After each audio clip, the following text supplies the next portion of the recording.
تو لڑ لڑ کے تباہ ہو رہے ہیں. کہیں خامند بیوی میں محبت ہے لیکن ساس شریف نے جنازہ ہی کر چھڑیا ہر شہر. سسر اوپر تلوار لے کر. ساس کا اپنا جبر ہے, سسر کا اپنا جبر ہے, نند کا الگ جبر ہے. کہیں بچے کے ماں باپ نے گھر برباد کیا ہوا ہے, کہیں بچی کے ماں باپ نے گھر برباد کیا ہوا ہے. ایک بچہ میرے پاس آیا کہ ہم میاں بیوی لڑ پڑے تھے, اب ہم ملنا چاہتے ہیں لیکن دونوں کے والدین کہتے ہیں کبھی نہیں ملنے دیں گے. اب یہ قصہ ختم ہونا چاہیے اور ختم ہوگا, ہو گیا. یہ جبر, یہ ظلم, چونکہ ہمارا جوائنٹ فیملی سسٹم ہے, میں ہاتھ جوڑتا ہوں, میں کسی رشتے کو اچھالنا نہیں چاہ رہا, لیکن جو گھروں میں ہو رہا ہے میں بتا رہا ہوں. کہیں خامند نادان ہے, بیوی کے ساتھ بدتمیز ہے, کہیں بیوی نادان ہے, خامند کے ساتھ بدتمیز ہے, کہیں دونوں بہت اچھے ہیں لیکن خامند کے ماں باپ کا ظلم ہے, کہیں بچی کے ماں باپ کا ظلم ہے, کہیں بہن بھائیوں کا ظلم ہے. اللہ کے واسطے اپنی حدود میں رہو, اپنی حدود میں رہو. یہیں تمہاری یونیورسٹی میں پچھلی دفعہ بیان کر کے آیا, آفس پہ بیٹھا تھا, ایک بچی باہر رو رہی تھی. تو میں نے کہا یہ بچی باہر رو رہی, آپ سے ملنا چاہتی. تو میں چلا گیا, ساتھ آفس کے چھوٹا سا کمرہ ہے, تو پھر بھی رو رہی. میں سمجھا شاید میرا بیان سن کے کچھ زیادہ اثر لے لیا ہے. وہ کہنے لگی مولانا آپ عورتوں کے حقوق بیان کرتے ہیں لیکن آپ متعلقہ عورتوں کے تو کبھی نہیں بیان کرتے. مجھے یوں لگا جیسے مجھے کسی نے نا خنجر سے دو ٹکڑے کر دیے. آپ متعلقہ بچیوں کے بارے میں تو کبھی نہیں بولے. اس کے بعد سے میں نے بولنا شروع کیا. میں نے کہا کیا ہوا بیٹی, آپ کو طلاق؟ جی مجھے طلاق, میں طلاق یافتہ ہوں. کیا مسئلہ تھا؟ بس میرا سسر کہتا میں نے چنگی نہیں لگتی ان طلاق. تو 1 سال تک تو میرے خامن نے پریشر برداشت کیا. پھر اس نے کہا میں بہت مجبور ہوں, ماں باپ کا پریشر ہے, تو مجھے طلاق دے کے گھر بٹھا دیا. اب کوئی ہے ہی نہیں جو ہمیں پوچھے. بوڑھے لوگوں کے رشتے آتے ہیں. متعلقہ بچیوں کو پہلے دیکھا کرو, بیوہ بچیوں کو پہلے دیکھا کرو. میرے نبی نے متعلقہ بیوہ عورتوں سے شادی کی, صرف ایک کنواری سے شادی کی. اور ہمارے یہاں طلاق کی ہوئی ہے, انت طلاق ہو گئی, انت طلاق ہو گئی ہے, انت طلاق ہو گئی. 99% ظلم لڑکے والوں کی طرف سے ہوتا ہے, 1% لڑکی کا ہوتا ہے نادانی. اکثر لڑکوں کا ظلم ہوتا ہے. وہ رشتے تلاش کرو جو بچیاں بیٹھی ہوئی ہیں. کہیں بچیوں کی شادیاں ہو گئی ہیں, بچہ ساتھ لے کر گئی ہیں, یا نوجوان چھوٹے بچوں کے ساتھ بیوی فوت ہو جاتی ہے تو وہ دوسری شادی کرتا ہے, تو نئی ماں آتی ہے. تو ستیلے پن کے جو ظلم سنے ہیں اس نے بھی دل کو پارا پارا کر کے رکھ دیا ہے. ستیلے یتیم جب روتا ہے نا, جب یتیم روتا ہے تو اللہ کا عرش کانپ اٹھتا ہے, اللہ کا عرش کانپ اٹھتا ہے. اور اللہ تعالیٰ فرماتا ہے کس نے یتیم کو رلایا, کون ہے اس کے آنسو پوچھے اور میری رحمت کی چھاؤں میں آ جائے. جہاں کہیں باپ سوتیلا ہے, کہیں ماں سوتیلی ہے, اللہ کا واسطہ دیتا ہوں اللہ کی رحمت کی چھاؤں میں آ جاؤ. سوتیلی اولاد سے حسن سلوک کر کے متعلقہ بچیوں کو پوچھو. اس کے بعد پھر میں نے یہ حدیث میں نے پڑھی تھی, بیان نہیں کرتا تھا, بھول گیا تھا. میرے نبی نے فرمایا تمہیں سب سے اعلیٰ درجے کا صدقہ بتاؤں, سب سے اعلیٰ درجے کا صدقہ بتاؤں, سب سے اعلیٰ درجے کا صدقہ. جی کیا؟ کہ جس کی بیٹی کو طلاق ہو گئی اور وہ گھر آ کے بیٹھ گئی, اس پہ خرچ کرنا سب سے اعلیٰ درجے کا صدقہ ہے. اللہ ایمان والی عورتوں کو جنت کی عورتوں پر بھی غالب کرے گا. یہ خوبصورت زندگی ہے. اور ایک چھوٹا سا کام سارے کا تو بہت بڑا مجموعہ ماشاءاللہ. احباب جمع ہے میر, حال دل کہلے, ہاں پھر التفات دلے دوستاں رہے نہ رہے. میں آپ سب نوجوانوں سے ایک مطالبہ کرتا ہوں, آج بیٹھے بیٹھے توبہ کر, توبہ کر. اللہ کی قسم, اللہ کی قسم آپ کہو گے نا یا اللہ میری توبہ, آپ ایسے نکلو گے گناہوں سے جیسے مکھن سے بال نکلتا, اور یوں پاک ہو جاؤ گے جیسے ماں کے پیٹ سے آج نکلے ہو. اللہ کو معاف کرنا اتنا اچھا لگتا. یہ نہ ڈرنا کہ میں نے مانچسٹر میں بیان کیا کہ توبہ کی بات کی. ایک نوجوان آ گیا 35-36 سال, مولانا کیا واقعی اللہ معاف کر دیتا ہے؟ وہ اتنا سہمے ہوئے.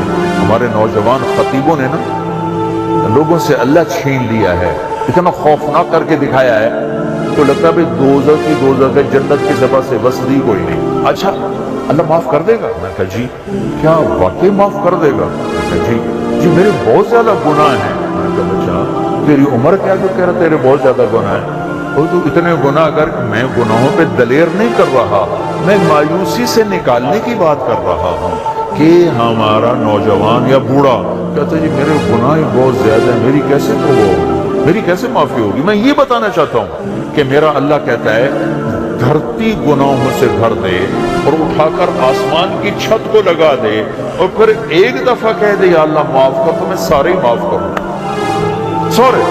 تو آپ تو سب بچے بیٹھے اور بوڑھے ہوں گے تو 60 70 سال 80 سال اس سے زیادہ کہوں، لیکن کرے سچے دل، کرے سچے دل، کرے سچے دل۔ ایک اور حدیث میرے نبی نے فرمایا جو توبہ توڑ دے پھر کر اور اس نے ہر دفعہ کر لی سچے دل سے تو اللہ کا محبوب ہی رہے گا، مجرم نہیں بنے گا۔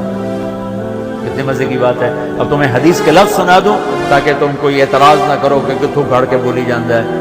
ما عاد ما اصر ما اصر من استغفر وان عاد فی اليوم 70 مرة، جو دن میں 70 دفعہ توبہ توڑ کے پھر کر لے اللہ کی نظر میں مجرم نہیں ہے۔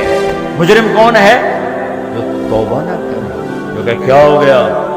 سارے شراب پی رہے ہیں، میں نے پی لی، کیا ہو گیا؟ سارے منہ کالے کر رہے ہیں، میں نے کیا، کیا ہو گیا؟ سارے رشوت لے رہے ہیں، میں نے لے لی، کیا ہو گیا؟ یہ کیس خطرناک ہے۔ اور وہ جو رونے دھونے والا ہے وہ تو مسئلہ ہی کوئی نہیں، ساری زندگی کا گناہ ایک آنسو ایک آنسو ایک آنسو۔ توبہ کرتے ہو؟ میرے ساتھ کہو یا اللہ میری توبہ، پھر کہو یا اللہ میری توبہ، پھر کہو یا اللہ میری توبہ۔ لو 3 سیکنڈ میں اللہ نے آپ کے سارے گناہ معاف، اللہ کی قسم معاف کر دی اگر سچے دل سے۔ بس اب علماء سے پوچھ لینا تو اب کرنا کیا ہے؟ نمازیں چھوڑی اب کیا کرنا ہے؟ روزے چھوڑے اب کیا کرنا ہے؟ زکوٰۃ چھوڑی اب کیا کرنا ہے؟ لوگوں کے حق ضائع کی اب کیا کرنا ہے؟ آسان سا کام ہے، کرتے جاؤ گے، بڑھتے جاؤ گے، اللہ کی چھاؤں میں آؤ گے۔ اوپر سے رمضان توبہ کا مہینہ، رحمت کا مہینہ، جنت کا مہینہ، روزے نہ چھوڑنا، کالج کی چھٹی کر لینا، روزے کی چھٹی نہ کرنا، یونیورسٹی کی چھٹی کر لینا، روزے کی چھٹی نہ کرنا، تراویح کی چھٹی نہ کرنا۔ تراویح کے ہر سجدے پر 1500 نیکی لکھی جاتی ہے۔ بندے بن کے افطاری کرنا تو انشاءاللہ تراویح ساری پڑ جائے گی۔ اب تجھے ایک سموسہ، ایک پکوڑا، ایک پیس، ایک بیف، اتوں چٹنی، ہن تجھے مٹی تے سو تراویح پڑھنا۔ تجھے تو پائے ہو کہ مجھ طرح ہوں کہ میں اٹھوں تو اٹھیا ہی نہیں جانتا، تھوڑے کو فرض نہیں پڑے جانے، تجھے تراویح کتوں پڑھنی ہے؟ لہذا بندے بن کے افطاری کرو، ایک کھجور کھاؤ، سادہ پانی پیو، ٹھنڈا پانی نہ پینا سخت گرمی میں۔ افطاری ٹھنڈے پانی سے نہ کرنا، سادہ پانی سے کرو۔ کھجور لو، سموسے، پکوڑے، دہی بھلے، پیس، یہ تمہارے لیے مصیبت بنیں گے افطاری کے وقت۔ افطاری ہلکی کرو، بالکل ہلکی۔ کھجور جو میرے نبی نے کیا، یا کوئی فروٹ، تو فروٹ کا چاٹ ہے اور اس کے ساتھ سادہ پانی، سادہ پانی، یہاں تک کہ آپ کا معدہ فنکشن میں آ جائے۔ مغرب کی نماز پڑھو، اب ٹھنڈا پانی پینا چاہتے پیو، کوئی مسئلہ نہیں، لیکن زیادہ ٹھنڈا نہ پیو، وہ اور مصیبت ڈالتا ہے۔ تراویح پڑھ کے اب کھانا کھا لو، باہیں ساری پرات کھا جاؤ تو باہیں ساری پلیٹ کھا جاؤ۔ تراویح پڑھی گئی چونکہ نقصان بڑا ہے اگر تراویح چھوٹ گئی۔ ہر سجدے پہ 1500 نیکی، 60,000 آپ 1 گھنٹے میں کماؤ، کتنا سستا سودا ہے۔ اور عورتیں گھر بیٹھے آرام سے چند منٹوں میں 20 تراویح پڑھ سکتی ہیں۔ آپ کو قرآن سننا پڑتا ہے، ایک تراویح نہ چھوڑو، روزہ نہ چھوڑو، اور انشاءاللہ العزیز سارے معاف ہو جائیں گے۔ تو اللہ تعالیٰ آپ کا یہ اجتماع مبارک کرے۔ ماشاءاللہ ماشاءاللہ ہمارے ذیشان بچے نے بڑی محنت کی ہے، ابراہیم نے بڑی محنت کی ہے۔